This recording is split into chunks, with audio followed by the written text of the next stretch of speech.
So ఈరోజు మీరు మీ first film అంటే హీరోగా చేసినటువంటి అంటే మాస్కోవిన్ కావేరి. రైట్, అవును, ఫస్ట్ తమిళ. అవును సో మీ మొదటి హీరోయిన్. అవును. సమంత మీకు మంచి స్నేహితురాలు. అవును. సో అట్లాగే ఆమెకు కూడా నాకు తెలిసి మీరే అనుకుంటా. ఇది ఆమెకు ఫస్ట్ హీరో అంటే సైన్ చేసింది ఫస్ట్ మూవీ. తర్వాత తనకి ఫస్ట్ బయటికి వచ్చింది ఎటో వెళ్ళిపోయింది మనసు ఉంటాయి. ఏమై చేసావి. సో ఏమై చేసావే కదా. అవునవును. సో ఫస్ట్ సైన్ చేసింది ఇది, but luckily for her release అయింది ఫస్ట్ ఏమై చేసావు. ఎందుకంటే మా డెబ్యూ సినిమా మాస్కోవిన్ కావేరి అయితే అసలు ఆడట్లేదు సినిమా. సో అది ఎక్కడో అంటే తన కెరియర్, తన టాలెంట్ వాడుకోవడానికి మంచి అవకాశం దొరికింది ఫస్ట్ సినిమాతోనే, ఫస్ట్ రిలీజ్తోనే. And she got a lot of acclaim with that first film. So luckily తను అదేంటో తెలియదు సార్, ఆ సినిమాతో ముగ్గురు పరిచయం అయ్యాం సార్, మాస్కోవిన్ కావేరి అనే సినిమాతో. నేను, సమంత, మ్యూజిక్ డైరెక్టర్ గా తమన్.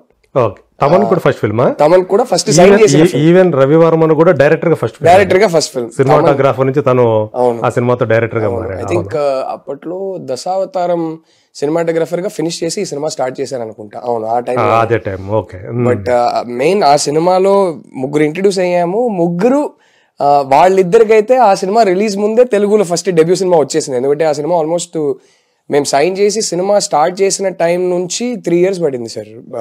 3 years పట్టింది రిలీజ్కి. 2000 నేనైతే 2007 ఎండ్లో సైన్ చేశా. శామ్ ఏమో ప్రాజెక్ట్ లో 2008 బిగినింగ్ లో వచ్చింది.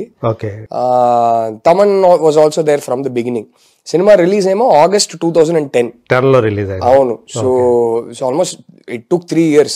ఆ టైంలో అది రిలీజ్ అయ్యే ముందు శామ్ కి ఏమై చేసావే రిలీజ్ అయింది ఇక్కడ, తమన్ కి కిక్ ఫస్ట్ రిలీజ్ అయింది ఇక్కడ. ఆ తర్వాత వాళ్ళిద్దరు వచ్చేసారు హైదరాబాద్ కి. ఆ తర్వాత ఒక 2-3 years గ్యాప్ ఇచ్చి నేను వచ్చేసా హైదరాబాద్ కి. అది ఆ సినిమా లక్కలా కుదిరింది. ఇంట్రడ్యూస్ అయిన అందరూ తెలుగుకి వచ్చేసారు. సో అది మీ మధ్య ఆ ఫ్రెండ్షిప్ అనేది అలాగా అప్పటి నుంచే ఏర్పడింది అనుకుంటా కదా. ఈవెన్ తమన్తో కానివ్వండి, శ్యామ్. తమన్ ఐ థింక్ ఈ స్టిల్ ఇన్ చెన్నై. సో ఆ ఫ్రెండ్షిప్ అనేది అంటే ఎల్కేజీ క్లాస్మేట్స్ లాగా కదా, సినిమా కలిసి డెబ్యూ చేసిన వాళ్ళు. సో ఆ అఫెక్షన్, ఆ బాండింగ్ అయితే ఎప్పటికీ మారదు. కానీ Thaman I'm not in touch with him too much, like రోజు కలుసుకునే టైప్ ఫ్రెండ్స్ అయితే కాదు మేము. బట్ స్టిల్ ఎప్పుడు కలిసినా ఎప్పుడు కూడా ఐ థింక్ మధ్యలో ఒక సెట్ లో కలిసాను. So that will always be there. నా ఫస్ట్ హీరో అని ఎప్పుడు చెప్పుకుంటాడు. So that will be there. But we not friends అని కాదు. ఈ మధ్య కూడా ఒకసారి క్రికెట్ ఆడాము. సో అలా. But Sam from that time friends. అంటే అక్కడ మీ ఫస్ట్ ఫిలిం తోటి ఆమె మంచి ఒక ఫ్రెండ్ దొరికింది. ఇక్కడ ఫస్ట్ ఫిలిం అందాల రాక్షస్తో మీ లైఫ్ పార్ట్నర్ దొరికింది. లైఫ్ పార్ట్నర్ ప్లస్ ముగ్గురు ఫ్రెండ్స్ దొరికారు. అవును, దట్స్ ట్రూ. అంటే శ్యామ్తో ఫ్రెండ్షిప్ అలా అంటే అప్పుడు పరిచయం అయిన తను శ్యామ్, ఆ ఫ్రెండ్షిప్ అలా బలపడటానికి ఏ పరిస్థితులు మీకు అంటే ఎంతో మంది చేస్తూ ఉంటారు, మన కో ఆర్టిస్టులు ఎంతో మంది చేస్తూ ఉంటారు, కొంతమంది తోటి ఎందుకు అలా కలుస్తుందో తెలియదు మనకి. ఐ థింక్ ఇద్దరు కలిసి ఒక కలెక్టివ్ ఎక్స్పీరియన్స్ అనేది ఉంటుంది కదా. మా ఇద్దరికి సినిమా అంటే ఏంటో తెలీదు, ఇద్దరు అవుట్ సైడర్స్ అప్పుడు. సో ఇద్దరు ఫస్ట్ సినిమా షూటింగ్ చేస్తున్న we're in the same emotional place కదా. సో అప్పుడు ఆ క్రియేట్ అయ్యే బాండింగ్ ఆల్వేస్ స్పెషల్ కదా. సో అందుకే నాకు లావణ్యతో కలిసి ఇక్కడ నాకు ఎక్కువ నవీన్తో షూటింగ్ ఉండట్లేదు. లిటరలీ ఒకే రోజు ఇట్లా ఒక పాసింగ్ ఉంటుంది అంతే, ఆ హాస్పిటల్ సీన్ అంతే. అది కాకుండా నవీన్తో పెద్దగా షూటింగ్ లేదు. బట్ అయినా సెట్ లో, సినిమా రిహర్సల్స్ లో ఆ టైంలో ఒక ఫ్రెండ్షిప్ డెవలప్ అయింది. కానీ మాక్సిమం షూటింగ్ చేసింది, షూటింగ్ టైంలో స్పెండ్ చేసింది లావణ్యతో, హనుతో. సో అది అగైన్ కలిసి ఫస్ట్ టైం ఇద్దరికి రాని ఒక భాషలో సినిమా చేస్తున్నాం అనేది ఒక shared experience. So that bond is always special, అంతే కదా. అండ్ ప్లస్ వ్యక్తిగతంగా కొందరితో మనం కనెక్ట్ అవుతుంటాం. సో అది అంటే మీరు మీ బర్త్డేగా ఆమె మీకు విషెస్ చెప్పే విధానం కానీ, తన బర్త్డేకి మీరు విషెస్ చెప్పే విధానం కానీ చూస్తే అంటే ఆ క్లోజ్నెస్, సన్నిహితత్వం అనేది absolutely sir one of the most important friendships in my life. Like I said it's 15 years 16 year friendship now. So needless to say, through this journey, through our careers, we've always been an emotional support system for each other. తనకేమైనా సరే, నాకేమైనా సరే, మా ఇద్దరికి తెలుసు ఏం జరుగుతుందో, ఒకరొకరి life లో ఏం జరుగుతుందో తెలుసు. we've always been there for each other. So అది it's that LKG classmate friendship అనేది సినిమా పరంగా వెరీ వెరీ స్పెషల్. సో అది ఎప్పటికీ మారదు.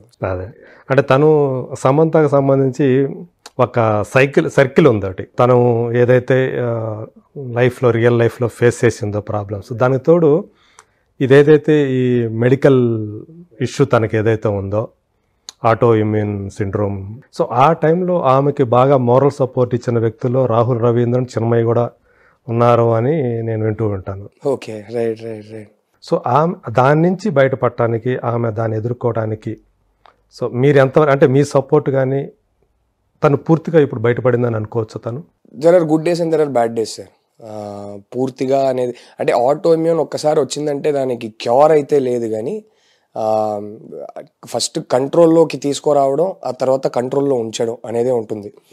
అంటే యాక్చువల్గా అది ఎందుకు వస్తుంది అనేది కూడా మనకి కరెక్ట్ రీజన్ ఉండదు. రకరకాల ట్రిగర్స్ ఉంటాయి సార్. బట్ కోవిడ్ తర్వాత చాలా మందికి అది ఒక కోవిడ్ సైడ్ ఎఫెక్ట్ అన్నట్టు చెప్తున్నారు. అంటే కోవిడ్ ఒక పాండమిక్ అంటే కోవిడ్ తర్వాత వచ్చిన ఒక silent pandemic auto immune pandemic. నా ఫ్రెండ్ సర్కిల్లోనే శామే కాదు, 2-3 ఉన్నారు. అందరికీ వేరే వేరే టైప్ ఆటో ఇమ్యూన్, కొందరికి చాలా సీరియస్ ఆటో ఇమ్యూన్ కండిషన్స్, కొందరికి అంటే ఇంకో ఫ్రెండ్ ఉన్నాడు వాడికి సడన్ గా జస్ట్ ఒక్క స్పాట్ లో జుట్టు మొత్తం పోయింది, జస్ట్ ఒక్క స్పాట్ లో. సో రకరకాల autoimmune conditions flare up అవుతున్నాయి కోవిడ్ తర్వాత. అది ఇలా వచ్చేస్తుందా జుట్టు? అది జస్ట్ ఒక్క పర్టికులర్ స్పాట్ లో. అదర్ ఫ్రెండ్ ఆఫ్ మైన్ రాలిపోతుంది అనమాట. అవును అవును. అంటే బేసిక్లీ కోవిడ్ వల్ల అది జరగలేదు, కానీ కోవిడ్ వల్ల ఆటో ఇమ్యూన్ ట్రిగర్ అయింది. ఆటో ఇమ్యూన్ ట్రిగర్ అవ్వడం వల్ల అది జరిగింది. సో రకరకాల ఆటో ఇమ్యూన్ అంటే autoimmune is no silent pandemic sir. అది దట్స్ ద ప్రాబ్లమ్. శామ్ది ఒక రకమైన చాలా కాంప్లికేటెడ్, నా ఇంకో ఫ్రెండ్ ఉన్నాడు వాడికి కూడా చాలా complicated. So she's much better now, she's healthy now, and she is such a strong girl sir. అంటే ఎంత మానసికంగా ఎంత వీక్ కనిపించినా సరే, ఏదైనా సరే షీ విల్ ఆల్వేస్ డూ, చేయాల్సిందే ఎప్పుడు చేసేస్తుంది. ట్రీట్మెంట్ తీసుకోవాలంటే రెగ్యులర్గా డిసిప్లిన్డ్గా ట్రీట్మెంట్ తీసుకోవడం, కానీ ఆ ట్రీట్మెంట్ తీసుకుంటూ అది బెటర్ అవుతున్న ప్రాసెస్లో ఎక్కడ తన వర్కౌట్స్ వదలకుండా ఎంతవరకు కుదురుతుందో అంతవరకు చేసింది. సో షీజ్ అంటే నాకు చిన్నప్పటి నుంచి అంటే we were kids when we met and became friends, and we've sort of gone through adulthood together. And I think the one thing that has not changed in her life is her sense of discipline. అది నాకు కూడా కొంచెం ఉంటే బాగుండేది, కానీ in years ఫ్రెండ్షిప్లో అది మాత్రం నేను నేర్చుకోలేకపోయి. అంటే నాకు నచ్చిన కొన్ని విషయాల్లో నాకు డిసిప్లిన్ ఉంటుంది, బట్ ఆ సెల్ఫ్ కేర్ అనేది ఉంది కదా, ఆ సెల్ఫ్ కేర్ విషయంలో నాకు పెద్ద డిసిప్లిన్ ఉండదు. ఇప్పుడు ఫర్ ఎగ్జాంపుల్ నేను ఒక స్క్రిప్ట్ రాస్తున్నానంటే చాలా డిసిప్లిన్డ్గా రాస్తా, ఇంకే డిస్ట్రాక్షన్స్ లేకుండా.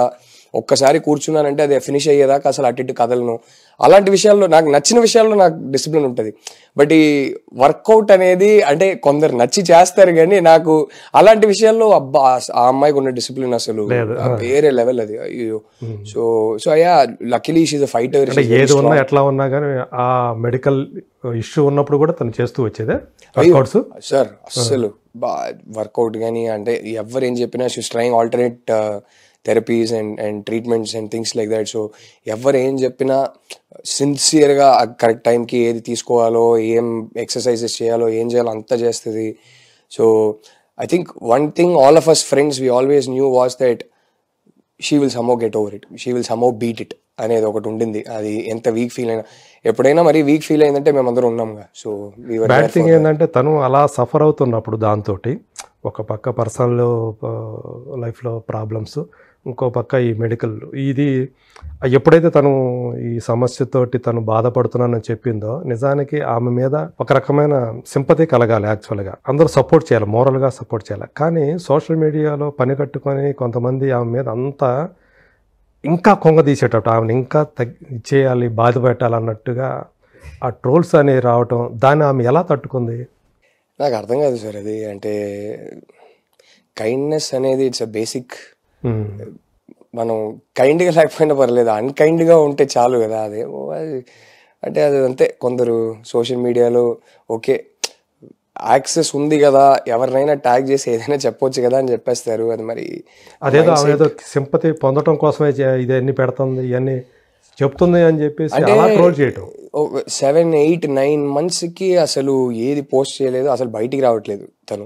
అవును, తను ఏం డీల్ చేయాలో తన పాప ఒంటరిగా తనే డీల్ చేసింది.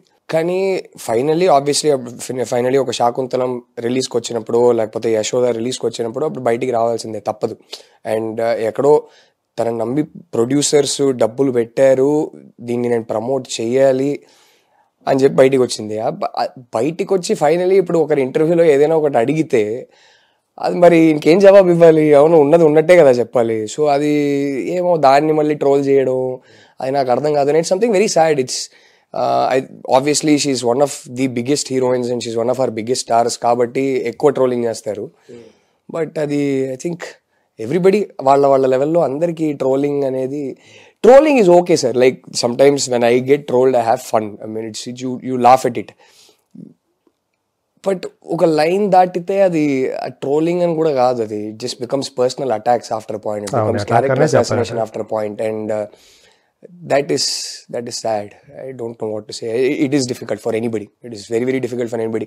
అంటే ఆ సైకాలజీ వాళ్ళు చెప్పే ఆ మాట కన్నా I think what hurts the most is మీరెవరో నాకు తెలీదు, నేను మిమ్మల్ని పర్సనల్గా మీకు ఏ మోసం చేయలేదు, మిమ్మల్ని ఏ విధంగా నేను అఫెక్ట్ చేయలేదు, నా మీద మీకు ఇంత హేట్ ఎందుకు అనేది దాన్ని ప్రాసెస్ చేయడం అనేది ఈజీ కాదు sir. What did I do to you, why are you being so cruel అనేది I think that is the most difficult thing for people to get over. But it's okay. I mean it's part and parcel of the job I guess. అది ఇప్పుడు end of the day all of us artists, writers, directors, all of us end of the day ఇదంతా పక్కన పెడితే we're very blessed that we're in a profession we love. We're very blessed that మా lifelong మేము చేసుకునే పని మాకు నచ్చిన పని, అది ప్రేమతో చేస్తున్నాం. సో అది చూసుకుంటే ఇదంతా ఓకేలే చూసుకుందాం అనిపిస్తుంది. So these are side effects of the job. But we're blessed end of the day. So వాళ్ళ లెవెల్లో everybody is blessed. Success, failure ఇదంతా పక్కన పెడితే I think the biggest success is that నచ్చిన పని చేస్తున్నాం. అవును. సో అది అప్పుడప్పుడు గుర్తు చేసుకుంటూ ఇదంతా ఇగ్నోర్ చేయడమే. శామ్ తోటి మీరు మీ ఫస్ట్ ఫిల్మ్ తర్వాత మళ్ళీ యూటర్న్ అయినా చేయటం? అవునవును, చాలా మళ్ళీ ఆల్మోస్ట్ 10 years తర్వాత మళ్ళీ చేసాం. గుర్తు చేసుకున్నారా ఆ రోజులు? గుర్తు చేసుకున్నారా చేసేటప్పుడు? అప్పుడు అంటే సెట్స్ మీద ఆల్మోస్ట్ అది దట్ అయితే felt like a full circle. But అంటే 10 years గా అసలు మాట్లాడుకోలేదు. 10 years తర్వాత కలుస్తున్నామంటే వేరేలా ఉండేది. రెగ్యులర్ గా కలుస్తూ ఉంటాం, రెగ్యులర్ గా మాట్లాడుతూ ఉంటాం కాబట్టి కొత్తగా ఏమీ అనిపించలేదు. So but I think for me the most the biggest take away was that 10 years తర్వాత తనతో యాక్టింగ్ చేస్తున్నప్పుడు తన గ్రోత్ చూసా. అది చూసి అసలు ఆ శామ్కి అసలు జమీన్ ఆస్మాన్ ఫరక్ ఉందనిపించింది. That I felt very proud that ఆ growth as an actor. I was like wow, ఆ పర్ఫార్మర్కి ఇప్పుడు సంబంధమే లేదు అనిపించింది. So I think that again she works very hard on improving herself all the time. అవును. సో మీకు ఆమె చేసిన వాటిలో, ఆమె వర్క్స్లో మీకు బాగా నచ్చింది ఏదనుకోవచ్చు? I think her best performance definitely is Family Man sir. Family Man చూసి అంటే ఈ లెవెల్కి వెళ్ళగలుగుతుంది పర్ఫార్మర్గా, ఇలాంటి ఒక పర్ఫార్మెన్స్ ఇవ్వగలుగుతుంది నాకు కూడా తెలీదు. ఐ వాజ్ లైక్ వావ్, ఆ క్యారెక్టర్ కూడా అలాంటి క్యారెక్టర్ చేస్తారు కూడా ఎవరు అనుకోవాలి. అయ్యో అస్సలు రాజీ ఏది రాజీ, అయ్యో ఐ థింక్ ఫస్ట్ బస్సులో ఒక మనిషి మిస్బిహేవ్ చేస్తాడు ఆ రాజీ క్యారెక్టర్తో. సైలెంట్ గా దిగి వెళ్ళిపోతుంది. చిన్న చాల్ లోపలికి వెళ్ళాక ఫస్ట్ టైం వాడిని కొట్టేసి లాస్ట్ వాడిని చంపే ముందు ఇట్లా పట్టుకొని ఇట్లా తిప్పుతుంది. ఇదెవర్రా బాబు ఇది. నేను ఐ థింక్ ఆ క్షణంలో సమంత అనేది మర్చిపోయి చూసా. అక్కడ నుంచి ఆ క్యారెక్టర్ నేను అసలు సమంత అనేది మర్చిపోయా. I think that I think was my favourite performance of her. Okay.